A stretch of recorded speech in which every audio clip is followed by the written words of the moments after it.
Hello and welcome to 100% Real with Ruby and Tom Bainbridge, anti-wellness and wankery buckery. So today's topic is all about sleep, and we know that sleep is something that's spoken about numerous times, and it's it's usually the one that people don't want to address and can't really address and just turn a blind eye to it. So we're going to talk about what sleep deprivation brings and also talk about some just random facts that are put out there that are taken a little bit too extreme, as well as ones that should actually be spoken about more, like how it impacts your body composition, how it impacts your performance, your immunity, how it impacts your blood sugars, and it can also create a state of pre-diabetes if done over a long period of time. So with that, I thought a great way to start this podcast off is just to talk about the stages of sleep. So we have non-REM sleep, we have REM sleep, and we have deep sleep. And we start off, actually, we go into deep sleep, and it's our non-REM sleep that finishes off our sleep period. And through our sleep period, we have mini periods. And in those mini periods, that is considered a full sleep cycle. And we need to, each of those sleep cycles are about 90 minutes. But we also have to remember that everything is person dependent, but each one is about 90 minutes. And within those 90 minutes, you have those stages of sleep. And also keeping in mind that we have to complete a certain amount of those to feel like we're fully restored. Now, this is where there is some controversy with what is enough sleep, which we will get into. But you ideally want to complete, I think it's 4 of those sleep cycles. I'm not, if you're asking me there, I'm not 100% sure on the specific. I think there's some guy that says I think it's 5. About 4 to 5 sleep cycles at the minimum of that. But but also too much sleep can be just as detrimental as too little sleep. So with that, let's discuss the different segments of sleep and why they are so important. Now, one of my favorite ones that I'll talk about, and I'll let Tom take away the other one, is the deep sleep. Because the deep sleep is where your body is actually restoring well, you tear it up during the day. You want to build muscle. You want to burn fat. The muscle repair process, IGF-1, all of that is pretty much your deep sleep. That is where your body is getting restored, because it's almost like you hit the pillow. Your body has just got beaten about for the day, and now it wants to repair itself. I'll let you explain the rest in just the surface level. Yeah, sure. So for the longest time, people thought that basically what happens when you go to sleep is your brain shuts off, nothing happens, you're essentially an unconscious person. But that's not really true. So what you can do is, if you're a scientist, you can put little electrodes on people's heads and you can measure their brain waves. So brain waves are just kind of like a bunch of electrical signal that goes on between neurons. Researchers can measure that, and that gives an indication of brain activity. There are more complicated ways of doing it, but that'll do for now. And through these brainwave analyses, it was found out that actually sleep is a active process. Your brain is doing sleep. Sleep is not something that happens to your brain is doing it. And there are different stages that researchers have highlighted. Now, it's important to remember that the stages are not like discrete. Like your brain waves increase and decrease throughout the night, and researchers have gone, right, once it hits that point, we're in a different stage. But these stages are somewhat fluid. Like the boundaries are not like, it's not like the brain waves drop off a cliff when you hit the next stage. But anyway, there's slight disagreement as to whether or not there are 3 or 4 non-REM sleep phases, with REM standing for rapid eye movement. That's when you're asleep and your eyes are jumping all over the place. Depending on whether or not the researcher believes stage 1 to be a real stage of sleep. So technically speaking, if we take it like you've got 4 non-REM sleep stages, stage 1 is when you're in bed, your eyes are closed, and you're still sort of conscious, but not really. Like, you're aware of what's going on around you, but you're basically asleep. This is kind of the stage that you run into, like if you fall asleep on the couch while you're watching TV, and you can still kind of hear the TV, but not really. That's stage 1 sleep. Some researchers don't consider that to be sleep. I don't think that matters. Then you've got stage 2. Stage 2 sleep is the first stage of like true sleep. This is where you get they're called hypnagogic jerks. You know that thing when you in your head you're walking around and you trip over and then you wake up because you think you've fallen over? That's where that happens. That happens in stage 2. Or like you'll fall and suddenly you wake up. Some researchers have kind of posited that this is a hangover from when we were sleeping in trees. How true that is, I've got no idea. But yeah, so that's stage 2. Stage 3 is a slightly deeper phase of sleep. This is where a lot of your brain functions start to slow down quite significantly. And to my understanding, this is also where you start getting a switching off of your bodily movement. So when you're asleep, what happens is your brain secretes a chemical which goes into the top of your spinal column, and it basically paralyzes you, which is why you don't act out your dreams. The way that this was discovered is researchers actually like damaged that part of the spinal column in a cat, and this fully asleep cat got up in the middle of its sleep and started like running around the room as if it was chasing a mouse or something, even though it was fully asleep. So that switching off of your body's movement is important. Again, this is believed to be from when we were sleeping in trees or whatever, because if you're sleeping in a tree and you start moving in your dream and you move in real life, you'll fall out the tree and die. So we evolved not to do that. After stage 3, then you get stage 4, which is what Ruby was referring to as deep sleep. So in the deep sleep phase, this is kind of, as Ruby mentioned, this is when your body will replenish a lot of the resources that get utilized throughout the day. So this is where a lot of your neurotransmitters get re-secreted, like replenished.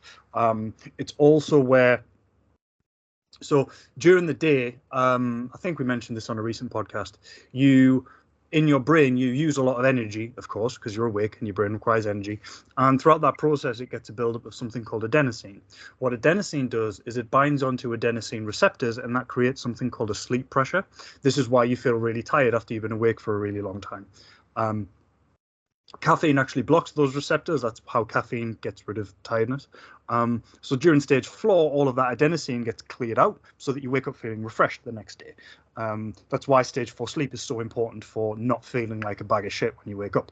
And then you get REM sleep, which is rapid eye movement. This is where your brainwave activity actually increases quite a lot. And this is where dreams happen. Now, interestingly, and this is where I think this is an important bit of context for what we're going to say later in the podcast. At the start of the night, when you first go to sleep,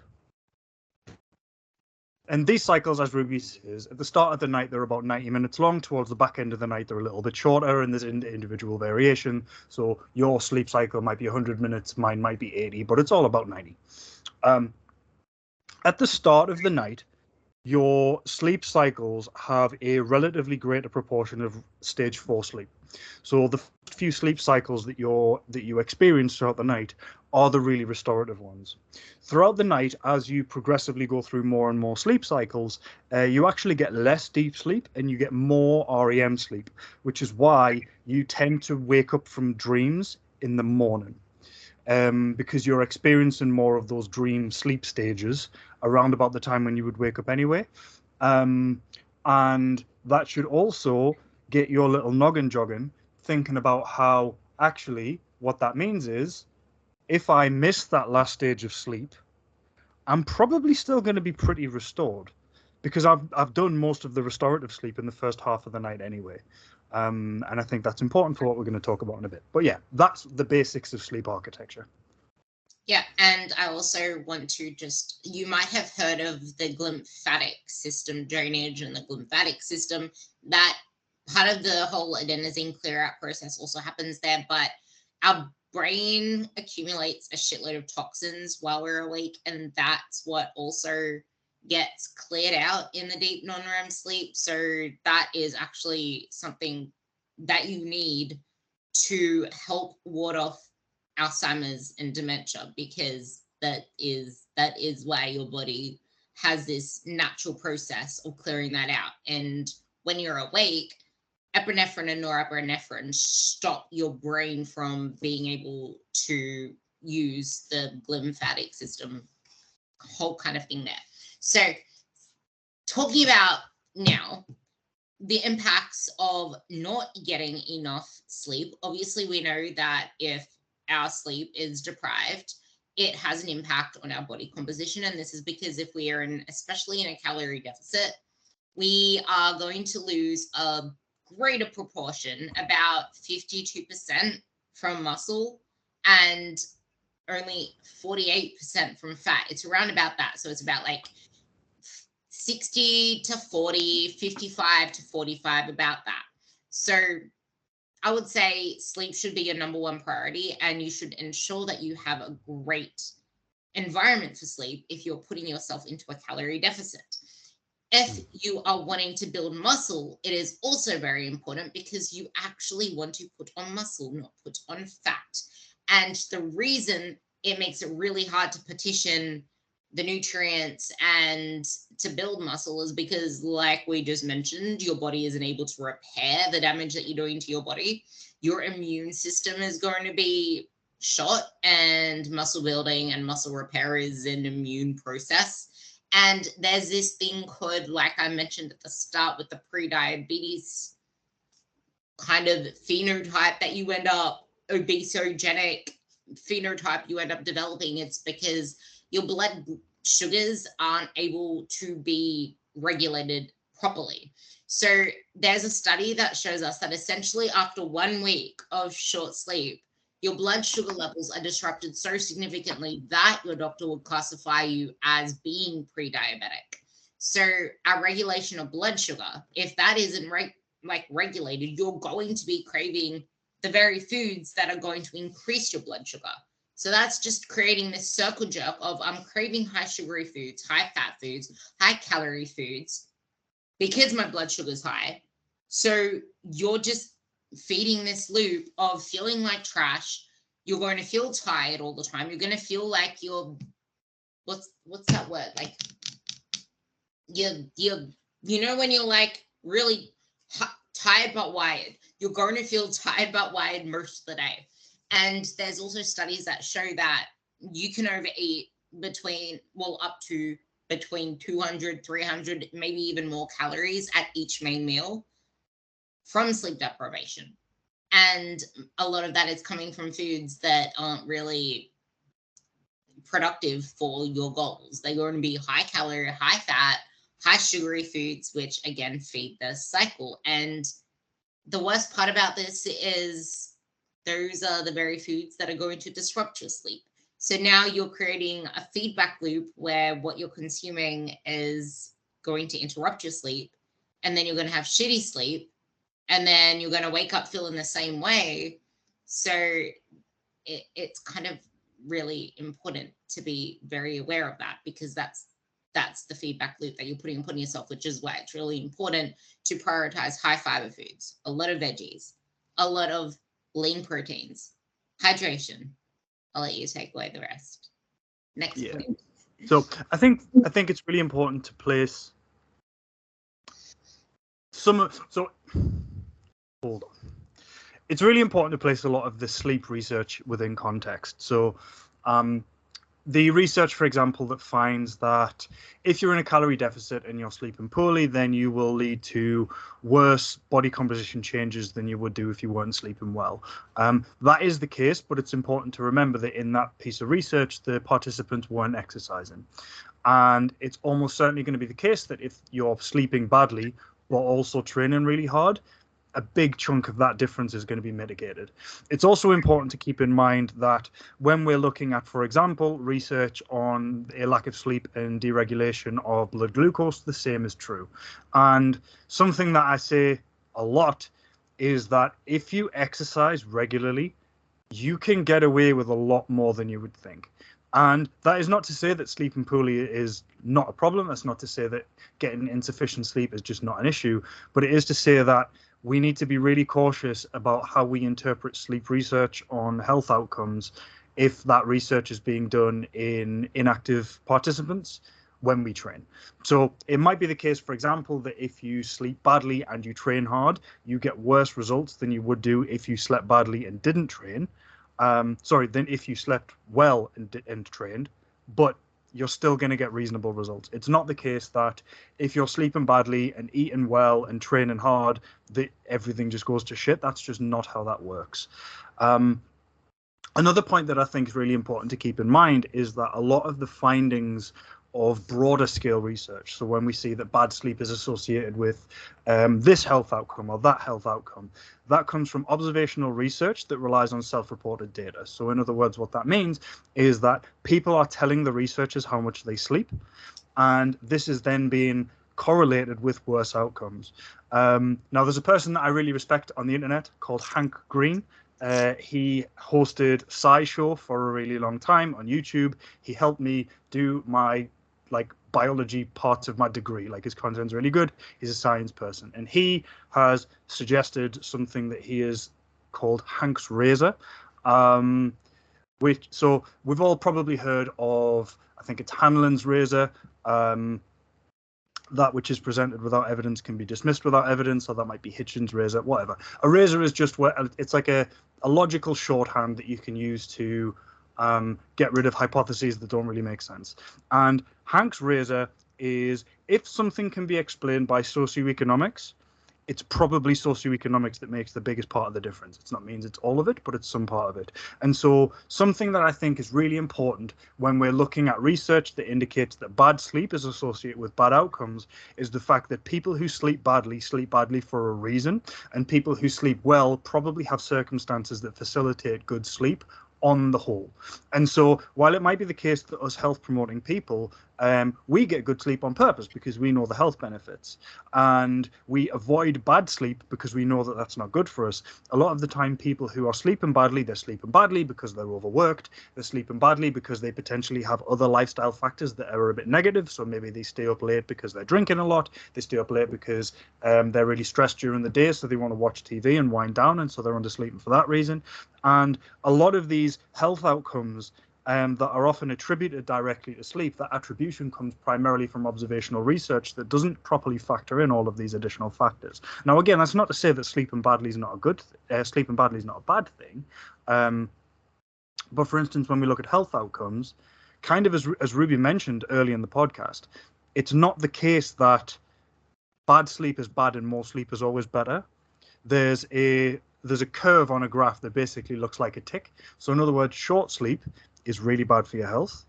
Good sleep is better for your health. And then longer and longer and longer sleep starts to get gradually worse and worse and worse and worse for your health. And it seems to be that the people who live the longest sleep about 6 to 7 hours. So when people say that you need to have 7 to 9 hours sleep, and if you don't get 7 to 9 hours sleep, that's a problem. And when all the messaging is, oh, you need 7 to 9 hours sleep, and then we're talking about how if you don't sleep well, then you're at risk of developing pre-diabetes, which, as Ruby says, that was found in research. That is not a made-up claim. We need to place all of these things in context. And I often wonder, and I often worry, that if the messaging that we're putting out as health-promoting people is that people need to sleep 8-9 hours a night, otherwise you're going to be unhealthy, and that's not backed by evidence, all we're doing is we're making people really worried that they need to sleep more and more and more. And because their lifestyle doesn't allow for that, because they simply do not have the hours in the day, we're placing additional stress on people, which is arguably going to be more harmful than the bad sleep was in the first place. I think this is also why I first highlighted that it's one of the, I think I highlighted, if I'm not, I'm highlighting it now. It's also one of the last things that Mike T. Nelson talks about, which is what he mentioned on the last podcast, which you would have heard, because it's usually the last one people want to address. So why don't we address the other lifestyle factors? Because everything is kind of like a circle jerk with each other. You're going to have negative health outcomes with negative sleep. If that negative sleep is then going to impact your food choices, going to make your training performance shit, going to make everything else in life shit. But the biggest part that so many people miss out on, which is something that I try to instill in my girls, is cool, you had a bad night's sleep, whoop-de-doo. Pretend that you didn't. Because if you act like you did, you're going to go through the day acting like shit, feeling like shit, not doing what you can do, not showing up to training the way that you could, because you're just focusing on the fact that you had a bad night's sleep. Like, I do everything I can to pretend that I don't have a bad night's sleep, aside from the first hour of waking up that I complain like a little baby in bed.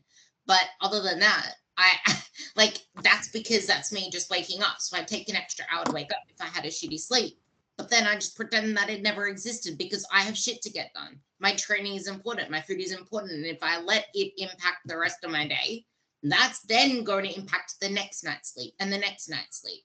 So your mindset about the poor sleep that you had, your mindset about how your day is going to turn out, how you might be more hungry, how you might perform like shit, is going to determine the outcome.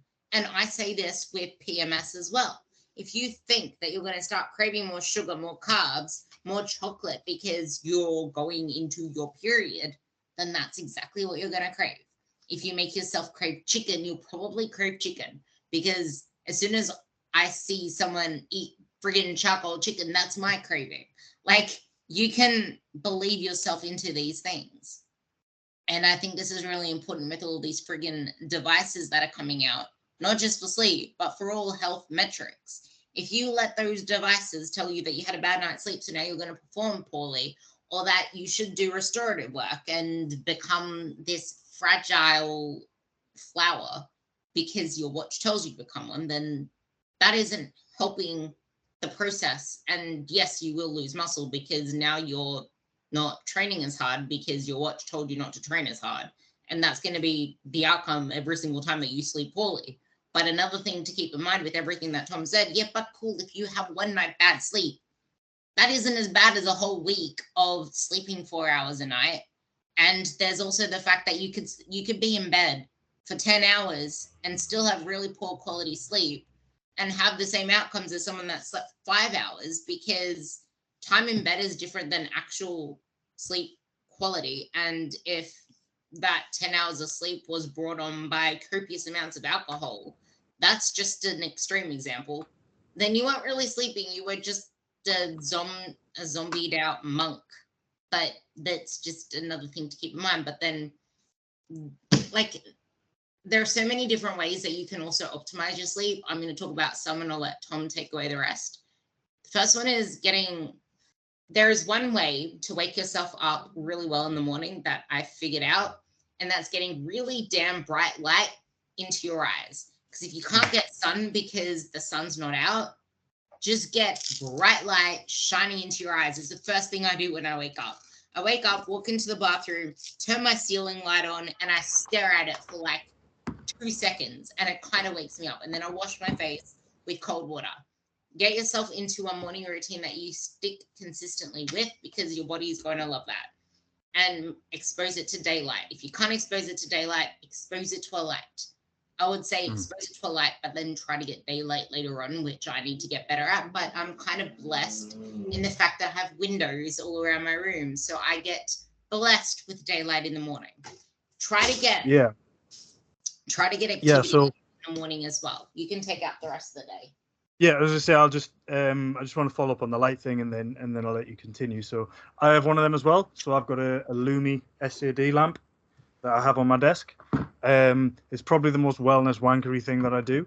But the reason that works, so earlier in the podcast, I mentioned about how adenosine builds up, that creates sleep pressure, and that's why you feel really tired.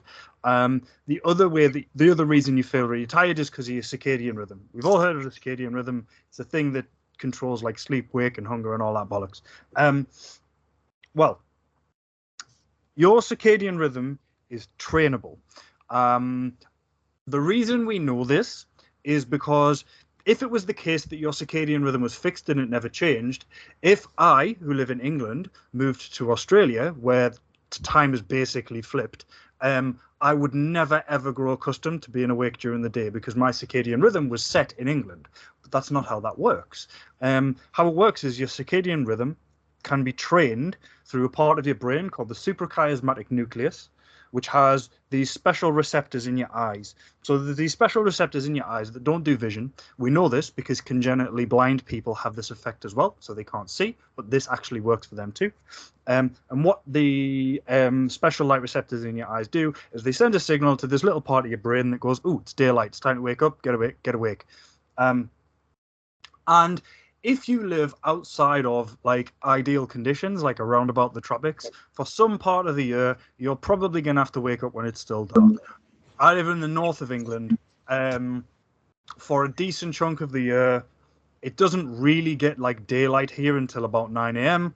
and then it starts getting dark at about 4 p.m. Like we have really short days here.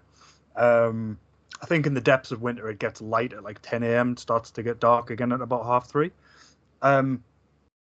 And so you can, if you live somewhere like that, you can practice something called phase shifting, which is where you expose yourself to really bright light as early as you can. And what this does is it tells your circadian rhythm, right, this is morning time. And this can actually help to increase the onset of sleepiness around about the time you want to. So exactly as Ruby says, exposing yourself to light early on is a really good idea. If you can get natural light, that's going to be ideal. If not, you can use one of these SAD lamps. I would recommend getting a proper SAD lamp, SAD lamp. It stands for seasonal affect disorder, purely because I used to have a shit one, right? I had a cheap one, and it actually gave me sunburn. The good ones don't emit UV light. They don't emit the UVB rays that give you sunburn. So get a good one. Don't give yourself sunburn. That's funny. I probably sound clearer now as well. I didn't know I was using the wrong microphone. But that's a great way to start the day. The other thing I want to note with the whole circadian rhythm is that also means that you can train your appetite, which is why you should eat at similar times every single day, because you might not be able to make big jumps like hours at a time, but it's been shown in research. Fuck, I haven't read this in years. I think it's like you can do it by 30 to 45 minutes at a time. You can retrain things. I'm pretty sure it's 30 to 45 minutes. Because it was a really interesting research paper I read. But you can do it in increments about that and retrain yourself to be hungry at certain times as well. So if you're someone that's used to eating like 5 times a day or 6 times a day and you want to bring it down to 4 times a day, you're going to have some adjusting period there as well. And same with your sleep cycle. Give yourself the grace of that adjusting period by doing exactly what we said in the morning, and get in intense exercise if you can in the morning as well, or at least within the first like 2 hours of waking up, even if it's just movement, like walking. Get a walking pad, just get movement in, because that's going to help you with the whole circadian cycle. And then before you go to bed, I love lavender oil on the pillow. I do it as often as I can. That is like one of the best things to do. And my girls used to make jokes way back when. They used to like send me memes of someone just in a lavender bed of flowers, because I used to talk about lavender oil on the bed so much. But it makes a difference. Melatonin before you sleep is pretty damn good as well. I take 10 milligrams, to be honest. I take 5 about 90 minutes before I sleep, and then I take 5 about 45 minutes before I sleep, and that helps. But otherwise, just have 5 milligrams. It's plenty.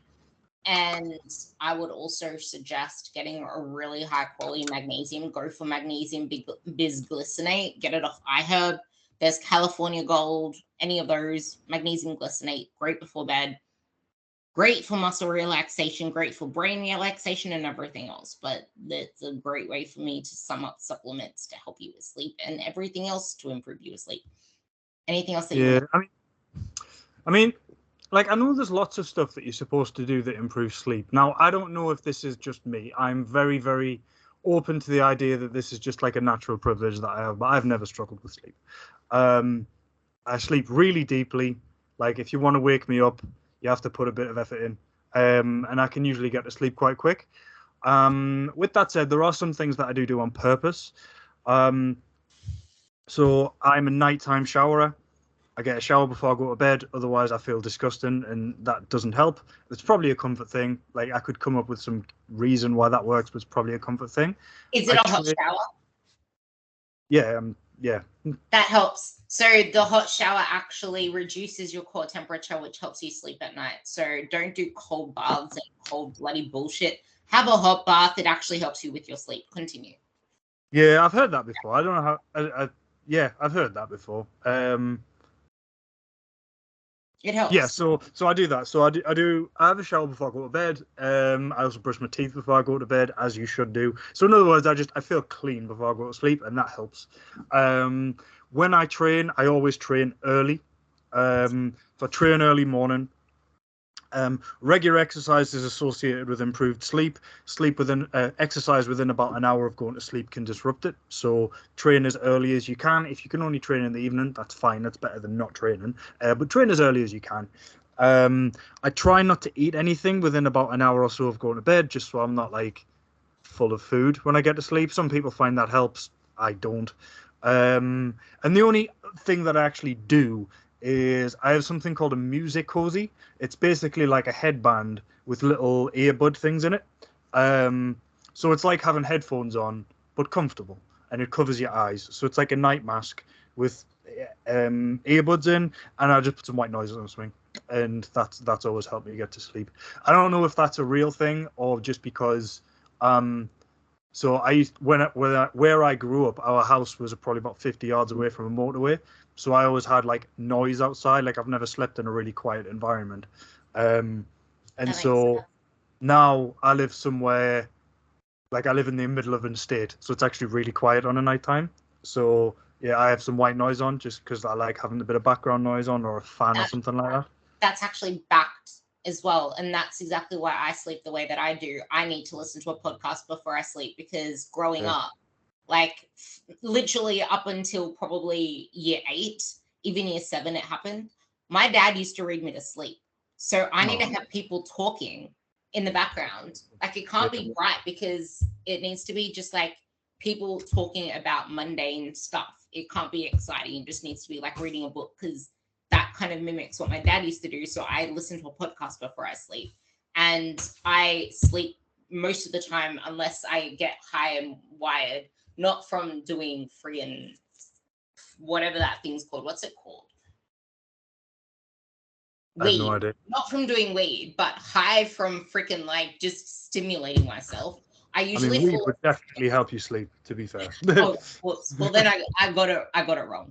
But I usually fall asleep within the 15 minutes of my podcast sleep timer. So that's something you can do as well. Just like put something on, put like meditation music on if that's what you want to listen to, and just put the timer on and it'll turn off. And you can also realize, hey, I fell asleep. I don't remember it turning off. It didn't take me that long to fall asleep. So there's something that can benefit you there as well. Yeah. As a final tip, so I have a few clients who wake up in the night, and there's if you wake up in the night, first things first, that's really normal. So throughout the night, as we talked about, you go through various different stages of sleep, and you kind of like cycle through them. You'll sometimes cycle back to stage one, and if you have to go to the toilet or if it's particularly noisy in the room, chances are when you're in stage one, you will regain consciousness again. It's really normal to wake up a bunch of times in the night. Normally, you won't even remember it. So if you're looking at your sleep watch and you're like, "Oh, I woke up 6 times last night," that's fine. That's what sleep is. That's fine. Don't worry about it. But if you wake up and you struggle to get to sleep, the advice from insomnia experts and such is as follows: get out of bed.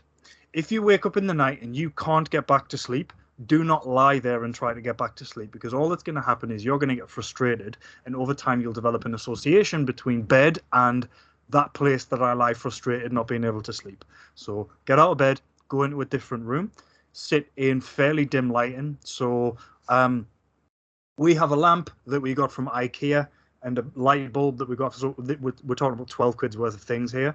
But it's like 20 lumens or something. Like it's a really dim orangey light, which is really quite nice to sit with.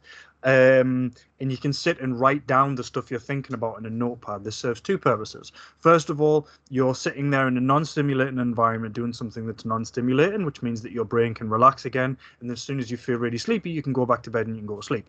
And secondly, oftentimes when people can't sleep, what they tell me is that they can't empty their head, or their head's going a mile a minute, or they're thinking too much. Oftentimes, if you strip things back far enough, what you'll find is that the reason that you're not able to sleep when you're thinking too much is because there's something on your mind that you feel that you need to deal with, or you've got an idea that you want to action, or there'll be a plan that you want to make, or there'll be something that you want to do the following day, and you're terrified that you're going to forget it. If you write it down, you can't forget it. So you can write down all of these things that are stressing you out, all of these thoughts, all of these ideas, and if you write them down, then you can be like, right, that's fine. I will get to that tomorrow. I've written it down. I'm not going to forget it. It's going to be there. And then you can go back to sleep and you can sleep. Now, that's not going to work for everybody, but that's typical insomnia advice. And it's what I usually ask my clients to do. I reckon everybody should actually do a brain dump always do a brain dump, even if it's just a to-do list, which I used to do all the time and I need to get better at. If I can actually think about what to put on my to-do list, it's normally the very first thing I do in the morning. And I want to add 2 more things to the waking up during the night, and then we can sum it up. But 2 things. 1, honey before you sleep if you find yourself waking up, because a lot of the time it's something that I gave a few of my girls when they found themselves waking up around 1 o'clock, 2 o'clock-ish, because a lot of the time it can be just like depleted liver glycogen waking you up, depending on the person. And someone else, I gave them just a little bit of salt in whatever their last meal was, and for some reason that helped them sleep through as well. Maybe it was just like water not being balanced properly, who knows, but they didn't pee as much because of that as well. So there is that. So just 2 things you can try. The honey thing works really well if you're someone that wakes up around in the second half of the night. But yeah, I think we pretty much summed anything up. If there's anything else you want us to talk about, we had people reach out saying they like the debunking stuff. So if you have anything you want us to debunk, we'll probably debunk Glucose Goddess on the next podcast, because it's something that we both roll our eyes up, because I never knew it was as big as it is now. But people are okay with that. We'll talk about continuous glucose monitors and let's do that. Let's do that. Perfect. We will hear you. You will see us and you will hear us on the next podcast, because we ain't hearing jack shit unless you reach out to us. So love yous and bye. Cheers, everyone.